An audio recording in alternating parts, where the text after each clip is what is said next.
Namen für seinen Bruder oder seine Schwester auf Schweizerdeutsch. Habe ich viel gehört. Ja gut, der 5 Geschwister hat, ich habe schon viel zu viel mitbekommen. Aber es gibt dennoch immer noch crazy Namen, die ich höre, wie zum Beispiel Kühlschrankplünderer.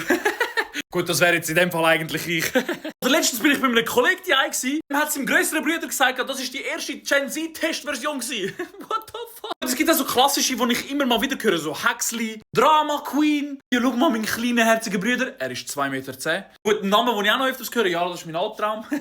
Also für meine Geschwister, ich liebe euch, aber ein bisschen Streiten gehört zu den Schwestern und Brüdern dazu. Ein bisschen provozieren, ein bisschen, ja, ich weiss auch nicht. Es gehört sich einfach dazu. Schreibt mal in die Kommentare, wie nennt ihr eure Brüder oder Schwester oder sind ihr Einzelkind? Wie viele haben ihr Schwestern und Brüder?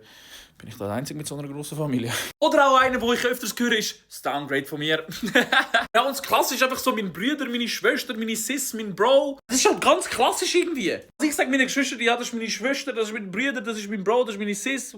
So irgendetwas. Aber der Name, den ich am meisten gebraucht habe, ich weiss auch nicht wieso, ist Mamis Agentin. Jedes Mal, weil ich der Älteste bin von 6, glaubt mir, sobald du als ältere Bruder, Schwester irgendetwas machst, Mami, Mami, Mami. Ich bin weggesäckelt, ich schwöre, zu dem Zeitpunkt, ich habe gewusst, okay, jetzt ist vorbei.